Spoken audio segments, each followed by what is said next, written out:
Good morning. നമ്മൾ പറഞ്ഞുകൊണ്ടിരുന്നത് ഒരു ക്വസ്റ്റ്യനറിൻ്റെ ഡാറ്റ അനാലിസിസ് എങ്ങനെ നടത്താം എന്നുള്ളതാണ്. ഗൂഗിൾ ഫോം ഉപയോഗിച്ചുകൊണ്ട് ഡാറ്റ കളക്ട് ചെയ്തത് അനലൈസ് ചെയ്യുന്നതാണ്. നേരത്തെ ചെയ്ത പോലെ തന്നെ 4 വിൻഡോ ഞാൻ ഓൾറെഡി ഓപ്പൺ ചെയ്തിട്ടുണ്ട്. എക്സൽ ഷീറ്റ് ഉണ്ട്, അതുപോലെ തന്നെ വേർഡ് ഉണ്ട്, ചാറ്റ് GPT ഉണ്ട്, ആൻഡ് നമ്മുടെ ക്വസ്റ്റ്യനർ ഉണ്ട്. അതിൽ ക്വസ്റ്റ്യനറിൽ നമ്മുടെ റെസ്പോൺസ് എടുത്തു. റെസ്പോൺസിൽ ഫസ്റ്റ് ക്വസ്റ്റ്യൻ ഏജ് എങ്ങനെയാണ് ചെയ്യേണ്ടത് എന്നുള്ളതായിരുന്നു നമ്മൾ തൊട്ട് മുമ്പുള്ള വീഡിയോയിൽ ചെയ്തിട്ടുണ്ടായിരുന്നത്. ഇനി നെക്സ്റ്റ് ക്വസ്റ്റ്യൻ വരുന്നത്, നമ്മുടെ രണ്ടാമത്തെ ചോദ്യം വരുന്നത് ഒരു മൾട്ടിപ്പിൾ ടിക്ക് ക്വസ്റ്റ്യൻ ആണ്. അതായത് ഒന്നിലധികം ഓപ്ഷൻസ് സെലക്ട് ചെയ്യാൻ പറ്റുന്ന തരത്തിലുള്ള ക്വസ്റ്റ്യൻ ആണ്. അതിൽ നമ്മളൊരു ക്വസ്റ്റ്യൻ കൊടുത്തിട്ടുണ്ടായിരുന്ന യുവർ കറണ്ട് ലൈസൻസ് സ്റ്റാറ്റസ് എന്നുള്ളതാണ്. അപ്പോൾ ഞാൻ ആ ഒരു ക്വസ്റ്റിന് വേണ്ടിയിട്ട് എക്സൽ ഷീറ്റിൽ ഓൾറെഡി എന്ത് ചെയ്തിട്ടുണ്ട്, ആ ഒരു ടേബിൾ ക്രിയേറ്റ് ചെയ്ത് വെച്ചിട്ടുണ്ട്. ലൈസൻസ് സ്റ്റാറ്റസ് എന്ന് പറയുന്നത് 2 wheeler, 3 wheeler, 4 wheeler, heavy, other എന്നുള്ളതാണ്. ഈ ഒരു മൾട്ടിപ്പിൾ ടിക്ക് ക്വസ്റ്റ്യൻ്റെ പ്രത്യേകത എന്ന് വെച്ചാൽ അതിന് ടോട്ടൽ കോളം നമ്മൾ കൊടുക്കാൻ പാടില്ല. അതിൽ ടോട്ടൽ കോളം എന്ത് ചെയ്യേണ്ട ആവശ്യമില്ല, നമ്മൾ കൊടുക്കേണ്ടതില്ല. നമ്പർ ഓഫ് റെസ്പോണ്ടന്റ് പെർസെൻറ്റേജ് മാത്രം കൊടുത്താൽ മതി. നമ്മൾ നേരത്തെ ഒന്നാമത്തെ ഏജിൽ താഴെ ഒരു ടോട്ടൽ കോളം കൊടുത്തിട്ടുണ്ടായിരുന്നു. പക്ഷേ മൾട്ടിപ്പിൾ ടിക്ക് ആകുമ്പോൾ നമുക്ക് ഒരു ടോട്ടൽ കോളം കൊടുക്കാൻ വേണ്ടി സാധിക്കില്ല. ഇനി ഇതിനെ അനലൈസ് ചെയ്യാൻ വേണ്ടി നമ്മൾ ചെയ്യേണ്ടത്, ഇവിടെ നമ്മൾ നേരത്തെ ചെയ്ത പോലെ ഡി എന്ന് പറയുന്ന കോളത്തിലാണ് എന്ത് ചെയ്തിട്ടുള്ളത്, ഇതിന്റെ ആൻസർ വന്നിട്ടുള്ളത്. സോ അവിടെ പോയിട്ട് എന്ത് ചെയ്യുക, ഏറ്റവും ടോപ്പിൽ കൊടുത്തിട്ട് സോർട്ട് A to Z കൊടുക്കുക.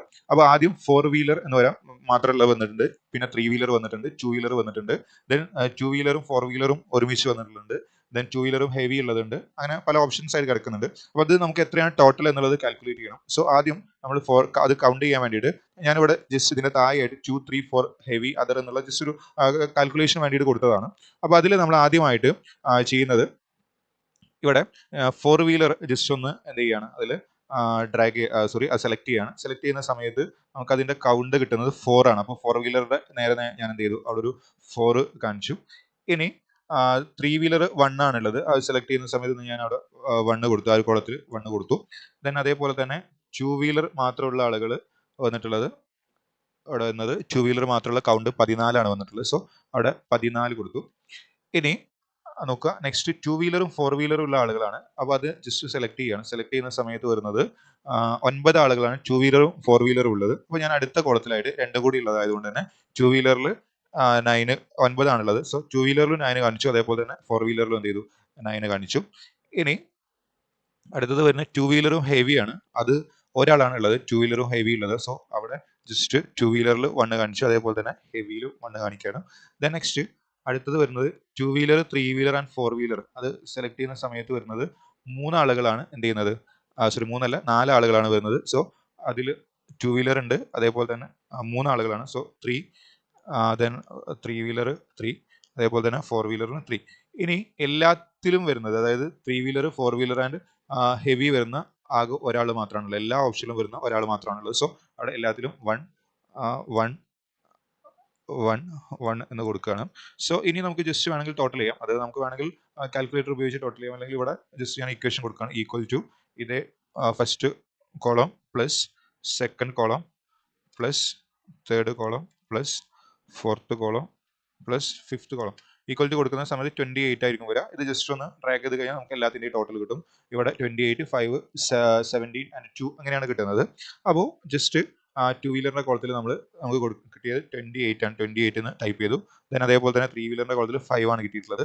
3 വീലറിൻ്റെ കോളത്തിൽ 2 വീലറിൻ്റെ കോളത്തിൽ 28, 3 വീലറിൻ്റെ കോളത്തിൽ 5 ആൻഡ് 4 വീലറിൻ്റെ കോളത്തിൽ 17 ആണ് കിട്ടിയിട്ടുള്ളത്. ആൻഡ് അതേഴ്സിൻ്റെ കോളത്തിൽ 2 ആണ് കിട്ടിയിട്ടുള്ളത്. അതെല്ലാം കാണിച്ചു. ഇനി ജസ്റ്റ് ഇതിനൊന്ന് സെൻട്രൽ അലൈൻമെന്റ് കൊടുത്തു. 17 2, അതേഴ്സ് 0 ആണ്. ഓക്കെ, അതേപോലെ കൊടുത്തു. ഇനി ഇവിടെ പെർസെൻറ്റേജ് കാൽക്കുലേറ്റ് ചെയ്യാൻ വേണ്ടിയിട്ട് നമ്മൾ ഈക്വൽ ടു ഇവിടെ 28 ഡിവൈഡ് ബൈ എത്രയാണോ നമ്മൾ റെസ്പോണ്ടന്റ്, ഇവിടെ 34 ആയിരുന്നു നമുക്കറിയാം, 34 ആളുകളാണ് റെസ്പോണ്ട് ചെയ്തിട്ടുള്ളത്. സോ 34 കൊടുക്കുകയാണ്, ഇൻറ്റു 100 കൊടുത്തു. ആ പെർസെൻറ്റേജ് കിട്ടി. അതിനെ ജസ്റ്റ് നമുക്ക് 2 ഡിജിറ്റ് മതി. സോ അതിനെ ചെറുതാക്കി then അത് ഡ്രാഗ് ചെയ്ത് കഴിഞ്ഞാൽ നമുക്ക് ഇങ്ങനെ ആയിരിക്കും കിട്ടാം. ഇത് നമുക്ക് മനസ്സിലാക്കേണ്ടത്, നമ്മുടെ ടോട്ടൽ റെസ്പോണ്ടന്റിൽ 2 വീലർ ലൈസൻസ് സ്റ്റാറ്റസ് 82% ആണ്, 3 വീലർ ഉള്ളത് 14% ആണ്, 4 വീലർ ഉള്ളത് 50% ആണ്, ആൻഡ് ഹെവി ലൈസൻസിൽ ജസ്റ്റ് 5 or 6% ആണ്, അതേഴ്സ് ഇല്ല. അപ്പോൾ ഇതാണ് നമുക്ക് കിട്ടിയിട്ടുള്ള ഡാറ്റ. ഇനി ഇതിനെ നമ്മൾ നേരത്തെ ചെയ്ത പോലെ തന്നെ ഇവിടുന്ന് നേരെ കോപ്പി ചെയ്യാണ്. ഇവിടെ ഒരു ഗ്രാഫ് കൂടി ഇൻസെർട്ട് ചെയ്യേണ്ടത്. സോ ലൈസൻസ് സ്റ്റാറ്റസ് എന്നുള്ളത് സെലക്ട് ചെയ്യാം. അതുപോലെ പെർസെൻറ്റേജിന്റെ കോളം സെലക്ട് ചെയ്തിട്ടുണ്ട്. ആ 2 കോളം സെലക്ട് ചെയ്തിട്ട് അതിൽ ഇൻസെർട്ടിൽ പോവുക. ഇൻസെർട്ടിൽ ഗ്രാഫ് ഉണ്ടായിരിക്കും. ഗ്രാഫിൽ ഒരു ഗ്രാഫ് സെലക്ട് ചെയ്യുക. ഗ്രാഫ് സെലക്ട് ചെയ്യുമ്പോൾ ജസ്റ്റ് ഒരു ഗ്രാഫ് സെലക്ട് ചെയ്തു. അവിടെ ഗ്രാഫ് വന്നിട്ടുണ്ട്. ആ ഗ്രാഫിനെ ജസ്റ്റ് സൈഡിൽ കൊടുക്കാം. ദെൻ ഈ ഇത്രയും ഭാഗം സെലക്ട് ചെയ്തിട്ട് ജസ്റ്റ് കോപ്പി ചെയ്യുക. കോപ്പി ചെയ്തിട്ട് വേർഡ് ഫയലിൽ പോകാം. വേർഡ് ഫയലിൽ നമ്മൾ നേരത്തെ ചെയ്ത് വെച്ചിട്ടുള്ള വേർഡ് ഫയൽ ഉണ്ട്. അതിൽ ടേബിൾ 4.1 ആണ് നമ്മൾ ഓൾറെഡി ചെയ്തിട്ടുള്ളത്. അതിന് ഇന്റർപ്രിട്ടേഷൻ വരെ ചെയ്തിട്ടുണ്ടായിരുന്നു. ഇനി ടേബിൾ 4.2 ആയിട്ട് ലൈസൻസ് സ്റ്റാറ്റസ് എന്നുള്ള ആ ടേബിൾ ജസ്റ്റ് ഇവിടെ കൊണ്ടുവന്നിട്ട് പേസ്റ്റ് ചെയ്യുക. പേസ്റ്റ് ചെയ്യുന്ന സമയത്ത് ഇതേപോലെ വന്നിട്ടുണ്ടാവും. ജസ്റ്റ് അതിന് സെൻട്രൽ അലൈൻമെന്റ് കൊടുക്കുക. സെൻട്രലിലേക്ക് കൊടുക്കുക. ദെൻ നെക്സ്റ്റ് അതിൻ്റെ താഴെ ലൈസൻസ് സ്റ്റാറ്റസ് അതിൻ്റെ ഗ്രാഫ് കൊടുക്കാനാണ്. ഈ പെർസെൻറ്റേജ് എന്നുള്ളത് നേരത്തെ ഡിലീറ്റ് ചെയ്ത പോലെ തന്നെ ഇവിടെയും ഡിലീറ്റ് ചെയ്യുക. ദെൻ ജസ്റ്റ് ഇവിടെ നിന്ന് കോപ്പി ചെയ്യുക. ഇതിനെ കോപ്പി ചെയ്യുക. കോപ്പി ചെയ്തിട്ട് ദെൻ ആ വേർഡ് ഫയലിൽ വന്നത് പേസ്റ്റ് ചെയ്യുക. പേസ്റ്റ് ചെയ്ത് കഴിഞ്ഞാൽ ഇതേപോലെ വരും. ദെൻ ഇവിടെ നേരത്തെ ചെയ്ത പോലെ തന്നെ ഇന്റർപ്രിട്ടേഷൻ ഈ ഒരു ടേബിൾ നേരെ കൊണ്ടുപോയിട്ട് ChatGPT ഇട്ട് കഴിഞ്ഞാൽ നമുക്ക് അതിന്റെ ഇന്റർപ്രിട്ടേഷൻ കിട്ടും. അതിൽ നമ്മൾ കൊടുക്കേണ്ടത് എങ്ങനെയാണ്? The above table 4.2 and chart 4.2 representing അല്ലെങ്കിൽ ഷോസ് ദാറ്റ് എന്നൊക്കെ പറഞ്ഞിട്ട് അതേ രൂപത്തിലാണ് നമ്മൾ ഇന്റർപ്രിട്ടേഷൻ കൊടുക്കേണ്ടത്. ഈ രീതിയിലാണ് മൾട്ടിപ്പിൾ ടിക്കിന്റെ ക്വസ്റ്റ്യൻ ചെയ്യേണ്ടത്. ഇനി മൂന്നാമത്തെ ടൈപ്പ് ക്വസ്റ്റ്യൻ ആയിട്ട് നമ്മൾ കൊടുത്തിട്ടുണ്ടായിരുന്ന റാങ്ക് ആയിരുന്നു. റാങ്കിന് വേണ്ടിയിട്ട് നമ്മുടെ ക്വസ്റ്റ്യനറിൽ നിന്ന് ക്വസ്റ്റ്യനർ ഇവിടെ ശ്രദ്ധിക്കാം. അതിൽ റാങ്കിന്റെ ക്വസ്റ്റ്യൻ എങ്ങനെയായിരുന്നു? Rank the following based on എന്ന് പറഞ്ഞിട്ട് നിങ്ങൾ ചിലപ്പോൾ പ്രോബ്ലത്തിന്റെ ബേസിലായിരിക്കും അല്ലെങ്കിൽ ഫാക്ടേഴ്സ് ഇൻഫ്ലുവൻസിന്റെ ബേസിലായിരിക്കും പല രൂപത്തിലുള്ള റാങ്ക് ക്വസ്റ്റ്യൻ കൊടുത്തിട്ടുണ്ടാവും. അപ്പോൾ ഇവിടെ നമ്മൾ കൊടുത്ത ടേബിളിന് അതേപോലെ തന്നെ കൊടുക്കണം. ആദ്യം ഫാക്ടേഴ്സ് എന്ന് പറഞ്ഞിട്ട് ABC DE ഈ ഒരു ഓപ്ഷൻസ് ഫാക്ടേഴ്സ് അതേപോലെ കൊടുത്തു. Then rank 1 rank 2 rank 3 rank 4 എന്നുള്ള രൂപത്തിൽ ഞാൻ എന്ത് ചെയ്തിട്ടുണ്ടായി? കോളം ഇവിടെ ഫില്ല് ചെയ്തിട്ടുണ്ട്. അതുപോലെ തന്നെ ഒരു ടോട്ടൽ കോളം കൊടുത്തിട്ടുണ്ട്. നെക്സ്റ്റ് വെയിറ്റഡ് ആവറേജ് എന്നുള്ളത് ജസ്റ്റ് ചുരുക്കിയിട്ട് WA എന്ന് കൊടുത്തിട്ടുണ്ട്. ആൻഡ് ലാസ്റ്റ് കോളം റാങ്ക് എന്ന് പറഞ്ഞിട്ടാണ് കൊടുത്തത്. ഇനി ഇതിനെ അനലൈസ് ചെയ്യേണ്ടത് എങ്ങനെയാണെന്ന് വെച്ച് കഴിഞ്ഞാൽ നമ്മൾ നേരെ റെസ്പോൺസിലേക്ക് വരാം. റെസ്പോൺസ് വരുമ്പോൾ ഇവിടെ റാങ്ക് ദി ഫോളോയിങ് എന്ന് പറഞ്ഞിട്ട് ആ ഒരു നമ്മൾ കൊടുത്ത മെയിൻ ക്വസ്റ്റ്യൻ ആയിരിക്കും ഇവിടെ വരുന്നുണ്ടാവുക. അതിലിപ്പോൾ നമ്മൾ 4 factors ABC DEF GHI JK എന്ന് പറഞ്ഞ 4 ഫാക്ടേഴ്സ് ആണ് കൊടുത്തത്. അപ്പോൾ ഇവിടെ 4 എണ്ണം നമുക്ക് കാണാൻ വേണ്ടി പറ്റും. ജസ്റ്റ് ഇങ്ങോട്ട് മൂവ് ചെയ്യിക്കുന്ന സമയത്ത് റാങ്കിന്റെ ക്വസ്റ്റ്യന് നമുക്ക് 4 എണ്ണമാണ്. 1 2 3 4 ഈ 4 എണ്ണമാണ് കാണാൻ പറ്റുക. അപ്പോൾ അതിൽ ഈ റാങ്കിൻ്റെത് 4 എണ്ണം ഉണ്ട്. ഇതിനെ നമുക്ക് എടുത്ത് എഴുതേണ്ടത് എങ്ങനെയാണെന്നുള്ളത് അതിൽ ഒന്നാമത്തെ ഫാക്ടേഴ്സ് ABC എന്ന് പറയുന്ന ഫാക്ടർ ബ്രാക്കറ്റിൽ നമുക്ക് കാണാൻ പറ്റും ABC എന്നുള്ളത്. അതിനെ ജസ്റ്റ് അവിടെ നേരത്തെ ചെയ്ത പോലെ E എന്ന് പറയുന്ന കോളം അവിടെ കൊണ്ടുപോയിട്ട് സോർട്ട് A to Z എന്ന് കൊടുക്കാം. അപ്പോൾ ആദ്യം റാങ്ക് 1 ഉള്ളതൊക്കെ വരും. ജസ്റ്റ് റാങ്ക് 1 എന്നുള്ളത് സെലക്ട് ചെയ്യാം. അപ്പോൾ റാങ്ക് 1 വന്നിട്ടുള്ളത് അതിന്റെ നമ്പർ വന്നിട്ട് 32 ഫാക്ടേഴ്സ് ആണ് റാങ്ക് 1 വന്നിട്ടുള്ളത്. സോ റാങ്ക് 1ൽ 32 എന്ന് കൊടുക്കുക. ഇനി അതിൽ റാങ്ക് 2 വന്നിട്ടുള്ളത് ഒറ്റ ഒന്ന് മാത്രമാണ്. അപ്പോൾ റാങ്ക് 2 എന്നുള്ളത് ജസ്റ്റ് 1 എന്ന് കൊടുക്കാം. പിന്നെ വന്നിട്ടുള്ള റാങ്ക് 4 മാത്രമാണ്. സോ റാങ്ക് 4ൽ 1 എന്ന് കാണിക്കാം. അത്രയാണ് ഒന്നാമത്തെ ഇതിൽ വന്നിട്ടുള്ളത്. ഇനി രണ്ടാമത്തതിൽ DEF എന്ന് പറയുന്ന രണ്ടാമത്തെ ഫാക്ടർ അവിടെ ബ്രാക്കറ്റിൽ നോക്കി കഴിഞ്ഞാൽ നമുക്ക് മനസ്സിലാവും. അതിനെയും അതേപോലെ സോർട്ട് ചെയ്യുക. സോർട്ട് A to Z കൊടുക്കാം.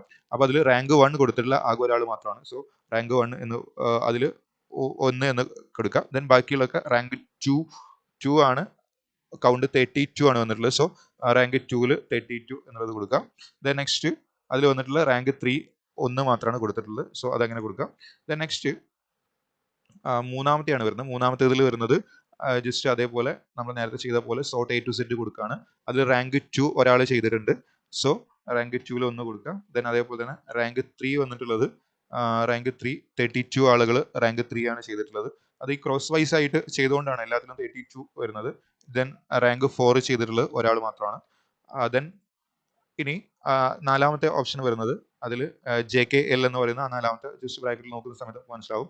അതിൽ നിന്ന് സോർട്ട് A to Z കൊടുക്കുന്ന സമയത്ത് ഇവിടെ ഏറ്റവും ടോപ്പിൽ റൈറ്റ് ക്ലിക്ക് കൊടുത്ത സോർട്ട് A to Z വരും. അതിൽ റാങ്ക് 1 കൊടുത്തിട്ടുള്ള ഒരാളാണ്. ദെൻ റാങ്ക് 3 കൊടുത്തിട്ടുള്ളതും ഒരാളാണ്. സോ റാങ്ക് 3ൽ നമ്മൾ 1 എന്ന് കൊടുക്കുക. ദെൻ റാങ്ക് 4 കൊടുത്തിട്ടുള്ള ആളുകൾ ജസ്റ്റ് ഇവിടെ റാങ്ക് 4 കൊടുത്തിട്ടുള്ളത് 32 ആണ്. അപ്പോൾ ഈ രൂപത്തിലായിരിക്കും നമുക്ക് എന്ത് ചെയ്യാം ഇവിടെ കിട്ടുന്നുണ്ടാവും. അപ്പോൾ നിങ്ങൾക്ക് ചിലപ്പോൾ 8 റാങ്ക് ഉണ്ടെങ്കിൽ റാങ്ക് 8 വരെ ഉണ്ടാവും. അതിനുശേഷമാണ് total column weighted average column and റാങ്കിന്റെ കോളം കൊടുക്കേണ്ടത്. ഈ ലാസ്റ്റത്തെ റാങ്കിന്റെ കോളം നിർബന്ധമായിട്ട് കൊടുക്കുക. ഇനി ചിലപ്പോൾ നിങ്ങളത് 6 എണ്ണം ആണെങ്കിൽ റാങ്ക് 6 വരെ ആയിരിക്കും ഉണ്ടാവുക. ഇവിടെ എത്ര ഫാക്ടേഴ്സ് ആണുള്ളത് അത്രയും റാങ്കിന്റെ കോളം ആയിരിക്കും ഇവിടെ ഉണ്ടാവുക. ഇനി ഇതിന്റെ ടോട്ടൽ കാണേണ്ടത് ഇങ്ങനെയാണ്. ടോട്ടൽ നമുക്കൊരു ഇക്വേഷൻ ഉപയോഗിച്ചിട്ട് ചെയ്യാം. ഇപ്പോൾ ഇവിടെ റാങ്ക് 1 2 3 4 ആണുള്ളത്. അതുകൊണ്ട് തന്നെ റാങ്ക് 1ന് നമ്മൾ 4 എന്ന വാല്യൂ കൊടുക്കാം. റാങ്ക് 2ക്ക് 3 എന്നുള്ളതും റാങ്ക് 3ക്ക് 2 റാങ്ക് 1ന് റാങ്ക് 4ന് 1 എന്നുള്ളതും അതായത് നേരെ ഓപ്പോസിറ്റ് ആയിട്ട് നമ്മൾ വാല്യൂ കൊടുക്കുകയാണ്. റാങ്ക് 1 ഇവിടെ ഇപ്പോൾ 8 റാങ്ക് ഉണ്ടെങ്കിൽ ഫസ്റ്റത്തേന് 8 എന്നുള്ളത്, രണ്ടാമത്തേന് 7, 6, 5, 4, 3, 2 എന്നുള്ള രീതിയിലാണ് കൊടുക്കേണ്ടത്. ഇനി 10 റാങ്ക് ഉണ്ടെങ്കിൽ ഒന്നാമത്തെ റാങ്കിന് 10 എന്നുള്ള വാല്യൂ ആണ് കൊടുക്കേണ്ടത്. പിന്നെ ഏതാണോ നമ്മൾ എത്ര റാങ്ക് ഉണ്ടോ ആ റാങ്കിന്റെ എണ്ണമായിട്ട് അവസാനത്തെ റാങ്ക് അത് ഫസ്റ്റത്തെ റാങ്കിന് നമ്മൾ വാല്യൂ ആയിട്ട് കൊടുക്കുകയാണ്. അപ്പോൾ ഇവിടെ നമ്മൾ ഓൾറെഡി 4 ഉള്ളൂ. റാങ്ക് 1, റാങ്ക് 2, റാങ്ക് 3, റാങ്ക് 4 മാത്രമേ ഉള്ളൂ. സോ റാങ്ക് 1-നാണ് നമ്മൾ 4 എന്നുള്ള വാല്യൂ കൊടുത്തിട്ടുള്ളത്, റാങ്ക് 2ക്ക് 3 എന്നുള്ള വാല്യൂ, റാങ്ക് 3ക്ക് 2 എന്നുള്ള വാല്യൂ, ആൻഡ് റാങ്ക് 4ന് 1 എന്നുള്ള വാല്യൂ. ഇനി അത് വെച്ചിട്ട് നമ്മൾ ടോട്ടൽ കാണാൻ വേണ്ടിയിട്ട് ജസ്റ്റ് എക്സൽ ഷീറ്റ് ഉപയോഗിച്ച് നമുക്ക് എളുപ്പത്തിൽ കാണാൻ പറ്റും. ഈക്വൽ ടു എന്ന് കൊടുക്കാം. ഫസ്റ്റത്തെ കോളം ഇൻറ്റു നമ്മൾ അതിന് വാല്യൂ കൊടുത്തിട്ടുള്ളത് 4 ആയിരുന്നു കൊടുത്തിട്ടുണ്ടായിരുന്നു. സോ ഇൻറ്റു 4 പ്ലസ് ദെൻ രണ്ടാമത്തെ കോളം ഇൻറ്റു അതിന് 3 എന്നുള്ളതാണ് വാല്യൂ കൊടുത്തിട്ടുണ്ടായിരുന്നത്, ഇൻറ്റു 3 ദെൻ പ്ലസ് മൂന്നാമത്തെ കോളം അതിന് നമ്മൾ 2 എന്നുള്ളതായിരുന്നു വാല്യൂ കൊടുത്തത്, ഇൻറ്റു 2 പ്ലസ് ആൻഡ് ലാസ്റ്റത്തെ കോളത്തിന് നമ്മൾ ഇൻറ്റു അതിന് വാല്യൂ കൊടുത്തിട്ടുണ്ടായിരുന്നു 1 എന്നുള്ളതാണ്. ഇത്രയും ചെയ്തിട്ട് ജസ്റ്റ് ഒരു എൻ്റർ അടിക്കുക. അപ്പോൾ അവിടെ ടോട്ടൽ കിട്ടും. ഇത് ജസ്റ്റ് ഡ്രാഗ് ചെയ്ത് കഴിഞ്ഞാൽ എല്ലാത്തിൻ്റെയും ടോട്ടൽ കിട്ടും. നമ്മൾ കാൽക്കുലേറ്റർ ഒക്കെ ഉപയോഗിച്ച് ചെയ്യുകയാണെങ്കിൽ ഓരോന്നിൻ്റെയും ചെയ്യേണ്ടി വരും. എക്സൽ ഷീറ്റിലാവുമ്പോൾ നമുക്ക് എളുപ്പത്തിൽ അത് ചെയ്യാൻ വേണ്ടി പറ്റും. ദെൻ വെയ്റ്റഡ് ആവറേജ് എന്ന് പറയുന്നത് ഇവിടെ കിട്ടിയിട്ടുള്ള ടോട്ടലിനെ നമ്മൾ നമ്പർ ഓഫ് റെസ്പോണ്ടന്റോട് ഡിവൈഡ് ചെയ്താലാണ് നമുക്ക് എന്ത് കിട്ടാം, വെയ്റ്റഡ് ആവറേജ് കിട്ടുക. സോ അതിന് വേണ്ടിയിട്ട് ഇവിടെ നമുക്ക് ടോട്ടൽ ഇവിടെ നമ്മൾ ഇക്വേഷൻ അപ്ലൈ ചെയ്യാണ്. ഈക്വൽ ടു കൊടുത്തു. ടോട്ടൽ കിട്ടിയിട്ടുള്ളത് 132 ആണ്. Divided by number of respondent എന്ന് പറയുന്നത് 34 ആണ് വരുന്നത്. ജസ്റ്റ് അതിനെ നമ്മൾ എന്ത് ചെയ്തു, ഇത് ചെയ്തു.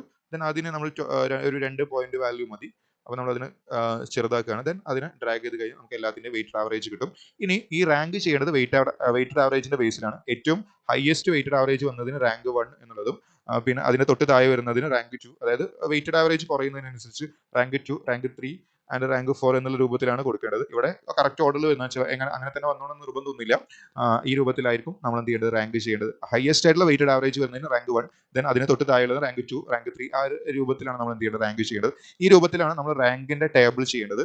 ഇനി ഇതിന് ഗ്രാഫ് കൊടുക്കുന്ന സമയത്ത് ഈ ഫാക്ടേഴ്സിന്റെ കോളം നമ്മൾ എന്ത് ചെയ്യുക, സെലക്ട് ചെയ്യുക. അതുപോലെ തന്നെ ടോട്ടലിന്റെ കോളമാണ് സെലക്ട് ചെയ്യേണ്ടത്.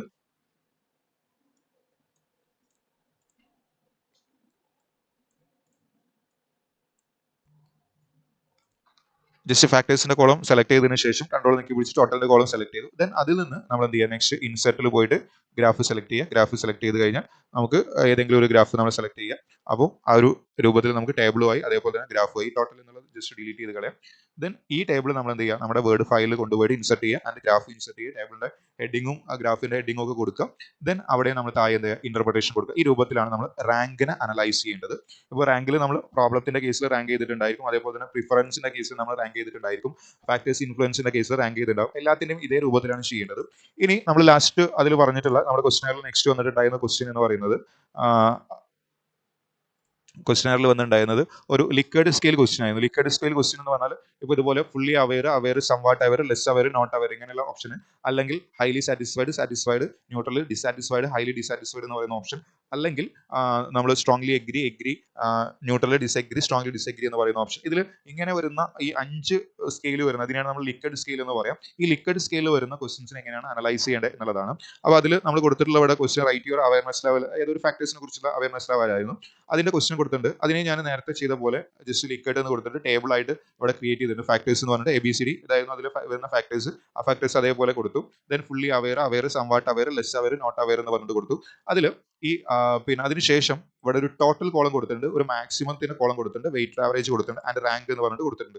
ഇതിൽ ഈ മാക്സിമത്തിന്റെ കോളം കൊടുക്കേണ്ടത് അവയർനെസിന്റെ കേസിൽ മാത്രമാണ് മാക്സിമത്തിന്റെ കോളം കൊടുക്കേണ്ടത്. സാറ്റിസ്ഫാക്ഷനോ അല്ലെങ്കിൽ എഗ്രിമെന്റോ, അതായത് സ്ട്രോങ്ലി എഗ്രി എന്നുള്ളതിനൊന്നും നമ്മൾ മാക്സിമത്തിന്റെ കോളം കൊടുക്കേണ്ട ആവശ്യമില്ല. ഈ മാക്സിമത്തിന്റെ കോളം എന്തിനാണെന്നുള്ളത് പറഞ്ഞുതരാം. അപ്പോൾ ഇതിൽ നേരത്തെ ചെയ്ത പോലെ നമ്മൾ നേരെ റെസ്പോൺസിലേക്ക് പോവുകയാണ്. ഇവിടെ ഫാക്ടേഴ്സ് ഉണ്ടായിരുന്നു. റെസ്പോൺസ് ഇതാണ്. പിന്നെ നമ്മുടെ അവയർനെസ് ലെവലിന്റെ ഒന്നാമത്തെ ക്വസ്റ്റ്യൻ വരുന്ന ഇതാണ്, റേറ്റ് യുവർ അവയർനെസ് ലെവൽ. ഇവിടെ 4 ഫാക്ടേഴ്സ് ആയിരുന്നു ഉണ്ടായിരുന്നത്. ആ 4 ഫാക്ടേഴ്സിന്റെ ക്വസ്റ്റ്യൻ നമുക്ക് കാണാൻ പറ്റും. 1, 2, 3, 4 എണ്ണം ആണുള്ളത്. ദെൻ ലാസ്റ്റ് നമ്മളൊരു സജഷന്റെ ക്വസ്റ്റ്യൻ ആയിരുന്നു കൊടുത്തത്. സജഷന്റെ ഓപ്ഷൻസ് അവിടെ കാണുന്നുണ്ട്. അപ്പോൾ അതിൽ അവയർനെസിന്റെ ഒന്നാമത്തെ ക്വസ്റ്റ്യൻ നമുക്ക് ബ്രാക്കറ്റിൽ കാണാം, ABCD എന്ന് പറയുന്ന ആ ഒരു ഫാക്ടർ ആയിരുന്നു. അതിന് ജസ്റ്റ് നേരത്തെ ചെയ്ത പോലെ ആദ്യം എന്ത് ചെയ്യുക, സോർട്ട് ചെയ്യുക. സോർട്ട് ചെയ്യുന്ന സമയത്ത് ആദ്യം ഫുള്ളി അവെയർ ആയിരിക്കും വന്നിട്ടുണ്ടാവും. ഫുള്ളി അവെയർ എത്രയാണെന്നുള്ളത് സെലക്ട് ചെയ്യുക. സെലക്ട് ചെയ്യുന്ന സമയത്ത് നമുക്ക് കൗണ്ട് ആണ് കിട്ടിയിട്ടുള്ളത്. കൗണ്ട് 10 ആണ് വന്നിട്ടുള്ളത്. ഇവിടെ ഫുള്ളി അവെയർ എന്നുള്ള കോളത്തിൽ 10 നമ്മൾ എന്ത് ചെയ്യുക, മാർക്ക് ചെയ്യുക. സോറി, അതിൽ കുറച്ച് വിട്ടുപോയതാണ്. അതിൽ ഫസ്റ്റ് വന്നിട്ടുള്ള അവെയർ ആയിരുന്നു. അവെയർ വരുന്നുള്ളത് 4 എണ്ണമാണ് വന്നിട്ടുള്ളത്. അത് 4 എണ്ണം കാണിക്കുക. ദെൻ അതേപോലെ തന്നെ ഫുള്ളി അവെയർ വന്നിട്ടുള്ളത് 26 എണ്ണമാണ് ഫുള്ളി അവെയർ വന്നിട്ടുള്ളത്. സോ അവിടെ 26 എന്ന് കാണിക്കുക. ദെൻ നെക്സ്റ്റ് ലെസ് അവെയർ വന്നിട്ടുള്ളത് 3 എണ്ണമാണ് വന്നിട്ടുള്ളത്. ലെസ് അവെയർ 3 എണ്ണമാണ് വന്നിട്ടുള്ളത്. ആൻഡ് സംവാട്ട് അവെയർ വന്നിട്ടുള്ളത് 1 ആണ് വന്നിട്ടുള്ളത്. ഓക്കെ, ഇത് ജസ്റ്റ് ടോട്ടൽ ചെയ്യുന്ന സമയത്ത് നമ്മുടെ എണ്ണം കിട്ടണം. ഇവിടെ വരുന്നത് 26 + 4 30 വന്നു, 31 34 ഇതായിരിക്കണം നമ്മുടെ പിന്നെ ഇത് വരേണ്ടത്. ടോട്ടൽ 34 റെസ്പോണ്ടൻസ് ആണുള്ളത്. സോ 26 + 4 30 31 അതിന് 34 വരുന്നുണ്ട്. ജസ്റ്റ് അതേപോലെ നോക്കാം. ഇനി രണ്ടാമത്തേതിന് നമ്മൾ എന്ത് ചെയ്യുക, രണ്ടാമത്തെ ഫാക്ടർ ആയിട്ടുള്ള അതിനെ നമ്മൾ സോർട്ട് ചെയ്യുക. സോർട്ട് ചെയ്യുന്ന സമയത്ത് സോർട്ട് A to Z കൊടുക്കുന്ന സമയത്ത് അവെയർ വന്നിട്ടുള്ളത് ജസ്റ്റ് നോക്കുക. അവെയർ വന്നിട്ടുള്ളത് കൗണ്ട് വരുന്നത് 23 ആണ്. സോ അവെയർ എന്നുള്ള കോളത്തിൽ നമ്മൾ 23 എന്ന് കൊടുക്കുക. ദെൻ അതിനുശേഷം താഴെ ഫുള്ളി അവെയർ ആയിട്ടുള്ളത് 3 പേരാണ്. സോ അതിൽ നമ്മൾ 3 ഫുള്ളി അവെയറിന്റെ കുളത്തിൽ 3 എന്ന് കാണിക്കുക. ദെൻ നെക്സ്റ്റ് സംവാട്ട് അവെയർ വന്നിട്ടുള്ളത് 8 പേരാണ്. സോ സംവാട്ട് അവെയറിന്റെ കുളത്തിൽ 8 എന്ന് കാണിക്കുക. ജസ്റ്റ് ടോട്ടൽ ചെയ്ത് നോക്കുന്ന സമയത്ത് 23 + 8 31 വരും. 31 + 3 34 ആണ് വരുന്നത്. സോ അത് കാണിക്കാം. ഇനി അടുത്ത മൂന്നാമത്തെ ഫാക്ടർ HIJK എന്ന് പറയുന്നത് നമുക്ക് ബ്രാക്കറ്റിൽ നോക്കി HIJK കാണാം. അതിനെ നമ്മൾ സോർട്ട് ചെയ്യുക. സോർട്ട് ചെയ്യുന്ന സമയത്ത് നമുക്ക് വരുന്നത് അവെയർ എന്നുള്ള കോളം വരുന്നത് കൗണ്ട് 7 ആണ്. സോ അവെയർ എന്നുള്ള കോളത്തിൽ 7 എന്ന് കാണിക്കുക. ദെൻ നെക്സ്റ്റ് ഫുള്ളി അവെയർ ആയിട്ടുള്ളത് ഫുള്ളി അവെയർ വരുന്നത് 9 എണ്ണമാണ്. സോ ആ ഒരു കോളത്തിൽ 9 എന്ന് കാണിക്കുക. ദെൻ നെക്സ്റ്റ് സംവാട്ട് അവെയർ വരുന്നത് 18 എണ്ണമാണ്. സോ അത് 18 കാണിക്കുക. ജസ്റ്റ് ഒന്ന് കൗണ്ട് ചെയ്ത് നോക്കുക. 18 7 25 വരെ 25 9 34 ആണ് വരുന്നത്. ടോട്ടൽ 34 റെസ്പോണ്ടന്റ് ആണ്. ആൻഡ് ലാസ്റ്റ് വരുന്നത് പിന്നെ ലാസ്റ്റ് ഫാക്ടർ ആണ് നമ്മുടെ LMNO എന്ന് പറയുന്ന ആ ഫാക്ടറാണ്. ജസ്റ്റ് അതിനെ നമ്മൾ എന്ത് ചെയ്യുക, അവിടെ സോർട്ട് ചെയ്യുന്ന സമയത്ത് അവെയർ വന്നിട്ടുള്ളത് അവെയറിന്റെ കൗണ്ട് വരുന്നത് 7 ആണ് വരുന്നത്. സോ അതിൽ അവെയറിന്റെ കോളത്തിൽ 7 എന്ന് കൊടുക്കുക. ദെൻ ഫുള്ളി അവെയർ വന്നിട്ടുള്ളത് അതും 7 ആണ്. ഫുള്ളി അവെയർ വന്നിട്ടുള്ളത് 7 ആണ് കൗണ്ട്. ജസ്റ്റ് ഫുള്ളി അവെയറിന്റെ കോളത്തിൽ 7 എന്ന് മാർക്ക് ചെയ്യുക. ദെൻ ലെസ് അവെയർ വന്നിട്ടുണ്ട്. ലെസ് അവെയർ വന്നത് അവിടെ 12 എണ്ണമാണ് വന്നിട്ടുള്ളത്. സോ ലെസ് അവെയർ എന്നുള്ള കോളത്തിൽ 12 എന്ന് കാണിക്കുക. ആൻഡ് നോട്ട് അവെയർ 1 ആണ് വന്നിട്ടുള്ളത്. സോ അതിൽ നോട്ട് അവെയറിന്റെ കോളത്തിൽ 1 എന്ന് കാണിക്കുക. ആൻഡ് സംവാട്ട് അവെയർ വന്നിട്ടുള്ളത് നമുക്ക് കൗണ്ട് എടുക്കുന്ന സമയത്ത് 7 എണ്ണമാണ് വന്നിട്ടുള്ളത്. സോ അതും കാണിക്കുക. അപ്പോൾ നമുക്ക് നോക്കാം. AA + A 14 14 + A 21 വരും. 21 12 33 ആയിരിക്കും വരുന്നത്. 33 + 1 34 ടോട്ടൽ 34 വന്നിട്ടുണ്ട്. ജസ്റ്റ് ഒന്ന് ചെക്ക് ചെയ്ത് നോക്കാം. നമ്മൾ അടുത്തുള്ള കറക്റ്റ് അല്ലേ എന്ന് അറിയാൻ വേണ്ടിയിട്ടാണ്. ജസ്റ്റ് ഇതിനൊക്കെ ഒന്നൊരു സെൻട്രൽ അലൈൻമെന്റ് കൊടുക്കുന്നുണ്ട്. ഈ ഡാറ്റയൊക്കെ സെൻട്രൽ അലൈൻമെന്റ് സെൻട്രലിലേക്ക് വരാൻ വേണ്ടിയിട്ട്. ഇനി ഇതിന്റെ ടോട്ടൽ കോളം നമ്മൾ നേരത്തെ ചെയ്ത പോലെ തന്നെയാണ് ചെയ്യേണ്ടത്. അവിടെ റാങ്കിന്റെ കേസിൽ എത്രയാണോ മാക്സിമം റാങ്ക് ഉള്ളത് അതാണ് ഹയസ്റ്റ് വാല്യൂ ആയിട്ട് കൊടുക്കേണ്ടത്. ഇവിടെ പക്ഷേ ഇതേ സമയത്ത് ഫുള്ളി ഈ ഒരു ലിക്വിഡ് സ്കിൽ ഏത് ക്വസ്റ്റൻ ആയി കഴിഞ്ഞാലും 5 ആയിരിക്കും മാക്സിമം. അപ്പോൾ 5 കോളാണുള്ളത്. 1 2 3 4 5 ഇങ്ങനെ 5 ഓപ്ഷൻസ് ഉള്ളതുകൊണ്ട് തന്നെ ഫസ്റ്റത്തേതിന് നമ്മൾ 5 എന്നുള്ളതാണ് വാല്യൂ കൊടുക്കേണ്ടത്. അവെയറിന് 4 എന്നുള്ളത്, അതായത് ഫുള്ളി അവെയറിനാണെങ്കിൽ 5 എന്നുള്ളതും അവെയറിന് 4, സംവാട്ട് അവെയറിന് 3, ലെസ് അവെയറിന് 2, നോട്ട് അവെയറിന് 1 എന്നുള്ള രീതിയിലാണ് കൊടുക്കേണ്ടത്. അതുപോലെ ഇനി ഹൈലി സാറ്റിസ്ഫൈഡ് ആണെങ്കിൽ ഹൈലി സാറ്റിസ്ഫൈഡിന് 5, ദെൻ സാറ്റിസ്ഫൈഡിന് 4, ന്യൂട്രലിന് 3, ദെൻ ഡിസാറ്റിസ്ഫൈഡിന് 2 ആൻഡ് ഹൈലി ഡിസാറ്റിസ്ഫൈഡിന് 1 എന്നുള്ള രൂപത്തിലാണ് നമ്മൾ എന്ത് ചെയ്യേണ്ടത്, അതിന് നമ്പർ കൊടുക്കേണ്ടത്. അതായത് ഫസ്റ്റത്തിന് ഏറ്റവും ഹയസ്റ്റ് ആയിട്ടുള്ള 5 എന്ന് കൊടുക്കുക, പിന്നെ 4 3 2 1 എന്നുള്ള രൂപത്തിൽ. അപ്പോൾ ഇവിടെ നമ്മൾ ഇക്വേഷൻ അപ്ലൈ ചെയ്യാണ്. ഈക്വൽ ടു എന്ന് കൊടുത്തു. ഒന്നാമത്തെ കോളത്തിന് ഇൻറ്റു 5 ആയിരുന്നു വാല്യൂ എന്നത്. സോ 5 എന്ന് കൊടുത്തു. ദെൻ പ്ലസ് രണ്ടാമത്തെ കോളം ഇൻറ്റു 4 പ്ലസ് മൂന്നാമത്തെ കോളം ഇൻറ്റു 3 പ്ലസ് നാലാമത്തെ കോളം ഇൻറ്റു 2 പ്ലസ് ആൻഡ് ലാസ്റ്റത്തെ കോളത്തിൽ ലാസ്റ്റത്തെ കോളം സെലക്ട് ചെയ്തു. ഇവിടെ ഇക്വേഷനിൽ ജസ്റ്റ് ലാസ്റ്റത്തെ കോളം സെലക്ട് ചെയ്യുക. പ്ലസ് ലാസ്റ്റത്തെ കോളം ഇൻറ്റു 1 രൂപത്തിൽ കൊടുത്തു. അപ്പോൾ അവിടെ നമുക്ക് ടോട്ടൽ വരുന്ന 155 ആണ്. അതിനെ ജസ്റ്റ് ടോട്ടൽ ചെയ്ത് കഴിഞ്ഞാൽ നമുക്ക് ജസ്റ്റ് ഡ്രാഗ് ചെയ്ത് കഴിഞ്ഞാൽ എല്ലാ കോളത്തിൻ്റെയും ടോട്ടൽ കിട്ടി. അങ്ങനെ ചെയ്യാം. ദെൻ ഇനി മാക്സിമം എന്ന് പറയുന്നത്, ഇപ്പോൾ ഇവിടെ അവയർനെസിന്റെ കേസിൽ മാത്രമാണ് ഈ ഒരു കോളം കൊടുക്കേണ്ടത്. ബാക്കി സാറ്റിസ്ഫാക്ഷനോ അല്ലെങ്കിൽ എഗ്രിമെന്റോ മറ്റു ലിക്വിഡ് സ്കിൽ ക്വസ്റ്റ്യൻസിനൊന്നും മാക്സിമത്തിന് കൊടുക്കേണ്ട ആവശ്യമില്ല. ഈ അവയർനെസിന്റെ കേസിൽ മാക്സിമം നമുക്ക് ഒരു പെർസെൻറ്റേജ് ഓഫ് അവയർനെസ് കാണാൻ വേണ്ടിയിട്ട് മാത്രമാണ്. അല്ലെങ്കിൽ സാറ്റിസ്ഫാക്ഷൻ കൊടുത്താൽ പ്രശ്നമൊന്നുമില്ല. പെർസെൻറ്റേജ് ഓഫ് സാറ്റിസ്ഫാക്ഷൻ എന്ന് പറഞ്ഞിട്ട് നമുക്ക് കാണാം. അപ്പോൾ ഈ മാക്സിമം എന്ന് പറഞ്ഞു കഴിഞ്ഞാൽ എല്ലാവരും ഫുള്ളി, ഇപ്പോൾ നമ്മൾ 34 റെസ്പോണ്ടൻസ് ആണുള്ളത്. അപ്പോൾ 34 പേരും ഫുള്ളി അവെയർ ആയിരുന്നെങ്കിൽ നമുക്ക് ഇവിടെ ഈ ഒരു ഫസ്റ്റ് കോളത്തിലായിരുന്നു വരും, 34 എന്ന് വരും. അപ്പോൾ നമുക്ക് അവിടെ മാക്സിമം കിട്ടാവുന്ന വാല്യൂ എന്ന് പറയുന്നത് ഇത്രയായിരിക്കും, ഈക്വൽ ടു 34 ഇൻറ്റു 5 ആയിരിക്കും വരിക. അപ്പോൾ 170 ആണ് യഥാർത്ഥത്തിൽ ടോട്ടൽ വരേണ്ടത്. അതിൽ 155 ഇവിടെ അവയർനെസ് വന്നിട്ടുള്ളൂ. അപ്പോൾ ഈ തന്നെയായിരിക്കും എല്ലാ കോളത്തിലും വരുന്നുണ്ടാവുക. ദെൻ ഇനി ഇവിടെ ടോട്ടൽ എന്ന് പറയുന്ന കോളത്തിന് നേരെ ഈ ഒരു കോളത്തിന്റെ ടോട്ടലാണ് കാണുന്നത്. അത് കാണാൻ വേണ്ടി നമ്മൾ ഈക്വൽ ടു ജസ്റ്റ് എന്ത് ചെയ്യാണ്, സമ്മ് കൊടുക്കുകയാണ്. സം ഓഫ് എന്ന് പറഞ്ഞിട്ട് സം ഓഫ് ഈ ഇത്രയും നമ്പേഴ്സിന്റെ സമ്മാണ് നമ്മൾ കൊടുക്കുന്നത്. ജസ്റ്റ് സമ്മ് കൊടുത്തു. ഓക്കെ, നമുക്ക് അതിന്റെ ടോട്ടൽ കിട്ടി. ഇത് അടുത്ത കോളത്തിന്റെ ടോട്ടൽ കാണാൻ വേണ്ടിയിട്ട്. അപ്പോൾ ഇവിടെ ഈ ഒരു മാക്സിമം എന്ന് പറയുന്നത് 680 ആണ് വരുന്നത്. അതിൽ 523 മാത്രമാണ് നമ്മുടെ വരുന്നത്. അപ്പോൾ ഒരു പെർസെൻറ്റേജ് ഓഫ് അവയർനെസ് കാണാൻ വേണ്ടി, ഇപ്പോൾ സാറ്റിസ്ഫാക്ഷൻ ആണെങ്കിൽ പെർസെൻറ്റേജ് ഓഫ് സാറ്റിസ്ഫാക്ഷൻ കാണാൻ വേണ്ടി ഇതേപോലെ ചെയ്താൽ മതി. 600 നമുക്ക് ഇവിടെ വരാം ഈക്വൽ ടു 523 ആണുള്ളത്. അതിൻ്റെ മാക്സിമം എന്ന് പറയുന്നത് 680 ആയിരുന്നു. ഇൻറ്റു 100 ചെയ്ത് കഴിഞ്ഞാൽ നമുക്ക് എന്ത് കിട്ടി? Percentage of awareness. അപ്പോൾ നമുക്ക് ഈ ഒരു ടോട്ടൽ അവയർനെസ് എടുക്കുകയാണെങ്കിൽ ഇതിൽ റെസ്പോണ്ടൻസിന് 76% ആണ് ടോട്ടൽ അവയർനെസ് ഉള്ളത്. ഇനി നമ്മൾ നേരത്തെ പറഞ്ഞ പോലെ വെയ്റ്റഡ് ആവറേജ് എന്ന് പറഞ്ഞു കഴിഞ്ഞാൽ total divided by number of respondent ആണ്. സോ നമ്മളിവിടെ കാണാൻ വേണ്ടിയിട്ട് ഈക്വൽ ടു ടോട്ടൽ എന്ന് പറയുന്നത് 155 ആണ്, divided by number of respondent നമുക്ക് കിട്ടിയ 34 ആണ്. അത് ചെയ്ത് കഴിഞ്ഞാൽ വെയ്റ്റഡ് ആവറേജ് കിട്ടി. ദെൻ വെയ്റ്റഡ് ആവറേജിനെ ജസ്റ്റ് എല്ലാ കുളത്തിലേക്കും ആക്കാൻ വേണ്ടിയിട്ട് ജസ്റ്റ് റാങ്ക് ചെയ്തു, വെയ്റ്റഡ് ആവറേജ് കിട്ടി. ഇനി ഇതിന്റെ ബേസിൽ നമ്മൾ റാങ്ക് ചെയ്യുകയാണ്. റാങ്ക് ചെയ്യുന്ന സമയത്ത് ഹയസ്റ്റ് ആയിട്ടുള്ള വെയ്റ്റഡ് ആവറേജ് റാങ്ക് 1, ദെൻ അതിന്റെ നെക്സ്റ്റ് ഉള്ളത് റാങ്ക് 2, റാങ്ക് 3 ആൻഡ് റാങ്ക് 4. ഇവിടെയൊക്കെ കണ്ടിന്യൂസ് ആയിട്ട് വന്ന് എല്ലായ്പ്പോഴും അങ്ങനെ തന്നെ ആയിക്കോണം നിർബന്ധമൊന്നുമില്ല. അപ്പോൾ ഈ രൂപത്തിലാണ് നമ്മൾ എന്ത് ചെയ്യേണ്ടത്? റാങ്ക് ചെയ്യേണ്ടത്. ഈ ടേബിളിൽ നമ്മൾ നേരെ വേർഡ് ഫയലിലേക്ക് കൊണ്ടുപോയിടുക. ഇതിനെ ഇവിടെ ഗ്രാഫ് കൊടുക്കാൻ വേണ്ടിയിട്ട് ഈ ഫാക്ടേഴ്സിനെ സെലക്ട് ചെയ്യാം. അതുപോലെ തന്നെ ടോട്ടൽ കോളം ആണ് സെലക്ട് ചെയ്യേണ്ടത്. ടോട്ടൽ കോളം സെലക്ട് ചെയ്തിട്ട് അതിൽ ഇൻസെർട്ട് ഗ്രാഫ് കൊടുത്തു കഴിഞ്ഞാൽ നമുക്ക് അവിടെ ഗ്രാഫ് വരും. ഈ ടോട്ടൽ എന്നുള്ളത് ജസ്റ്റ് ഒഴിവാക്കുക. ഡിലീറ്റ് അടിച്ചു കഴിഞ്ഞാൽ അതിന് ക്ലിക്ക് ചെയ്ത് ഡിലീറ്റ് അടിച്ചാൽ ഒഴിവാകും. അപ്പോൾ ഈ ഒരു ടേബിൾ എടുത്തിട്ട് അതേപോലെ ഗ്രാഫ് എടുത്തിട്ട് നമ്മൾ വേർഡ് ഫയലിൽ കൊണ്ടുപോയിട്ട് ഇൻസെർട്ട് ചെയ്യാം. ദെൻ അതിനും ഇന്റർപ്രിട്ടേഷൻ കൊടുക്കും. ഇന്റർപ്രിട്ടേഷൻ കൊടുക്കുന്ന സമയത്ത് നമ്മളിപ്പോൾ റാങ്കിന്റെ കേസിലാകുമ്പോൾ നമ്മൾ ഇന്റർപ്രിട്ടേഷൻ കൊടുക്കേണ്ടത് ഇങ്ങനെയാണ്. ഇവിടെ ജസ്റ്റ് നോക്കാം. റാങ്കിന്റെ കേസിൽ ഇന്റർപ്രിട്ടേഷൻ കൊടുക്കുന്ന സമയത്ത് ഇപ്പോൾ പ്രോബ്ലംസ് ആണെങ്കിൽ ഏതിനാണോ റാങ്ക് 1 വന്നിട്ടുള്ളത് അപ്പോൾ അതായിരിക്കും ഹയസ്റ്റ് ആയിട്ട് അവർ അഫക്ട് ചെയ്യുന്ന പ്രോബ്ലം. റാങ്ക് 2 നമുക്ക് ഇന്റർപ്രിട്ടേഷൻ കൊടുക്കുന്ന സമയത്ത് റെസ്പോണ്ടൻസിന്റെ അടുത്തുനിന്ന് കിട്ടിയ റെസ്പോൺസ് പ്രകാരം ഈ ഒരു റാങ്ക് 1 വന്നിട്ടുള്ള ഫാക്ടറും റാങ്ക് 2 വന്നിട്ടുള്ള ഫാക്ടർ ഏതാണോ അത് മെൻഷൻ ചെയ്തിട്ട് ഇതാണ് ഏറ്റവും കൂടുതലായിട്ട് അവരെ ബാധിക്കുന്ന പ്രോബ്ലം. ആൻഡ് അവരെ തീരെ വളരെ കുറച്ച് മാത്രം ബാധിക്കുന്ന പ്രോബ്ലം എന്ന് പറഞ്ഞാൽ ഏറ്റവും ലോവസ്റ്റ് ആയിട്ടുള്ള റാങ്ക് വന്നിട്ടുള്ള അതിനാണ് നമ്മൾ എന്ത് ചെയ്യേണ്ടത്? പിന്നെ അവരുടെ പ്രോബ്ലത്തിന്റെ കേസിൽ കൊടുക്കേണ്ടത്. ഇനി ലിക്വിഡ് സ്കെയിൽ വരുന്ന സമയത്ത് ഇപ്പോൾ ഇവിടെ നമ്മൾ അവയർനെസ് ആണ് കൊടുത്തിട്ടുണ്ടായിരുന്നത്. അപ്പോൾ ആളുകൾ ഏറ്റവും കൂടുതൽ അവെയർ ആയിട്ടുള്ള ഫാക്ടർ ഇന്ന കാര്യങ്ങളൊക്കെയാണ്, ഏറ്റവും കുറവ് അവെയർ ആയിട്ടുള്ള ഫാക്ടർ ഇന്ന ഇതൊക്കെയാണെന്ന് പറഞ്ഞിട്ടാണ് നമ്മൾ കൊടുക്കുന്നത്. റാങ്ക് 1 വന്നത് ഹൈലി അവെയർ ആയിട്ടുള്ള ഫാക്ടേഴ്സ് ആയിരിക്കും, ഏറ്റവും ലാസ്റ്റ് റാങ്ക് വന്നതായിരിക്കും ഏറ്റവും കുറവ് അവെയർ ആയിട്ടുള്ള ഫാക്ടേഴ്സ്. അപ്പോൾ ആ രീതിയിലാണ് നമ്മൾ എന്ത് ചെയ്യേണ്ടത്? ഇന്റർപ്രിട്ടേഷൻ കൊടുക്കേണ്ടത്. ഈ രൂപത്തിൽ എന്ത് ചെയ്യുക? ചാപ്റ്റർ 4 കംപ്ലീറ്റ് ചെയ്യുക. ഇനി ഇതിൽ ഒരു ക്വസ്റ്റ്യനും കൂടി ഉണ്ടായിരിക്കും. നമ്മുടെ സജഷൻസ് ആണ്. സജഷൻ എന്ന് പറയുന്നത് നമ്മൾ 5th ചാപ്റ്ററിലേക്ക് കൊണ്ടുപോകാനാണ്. അതിപ്പോൾ ജസ്റ്റ് എഴുതി മാത്രം വെച്ചാൽ മതി. ഇത്രയുമാണ് ഡാറ്റ അനാലിസിസ് ചെയ്യുന്ന സമയത്ത് ചെയ്യേണ്ടത്. Okay, thank you.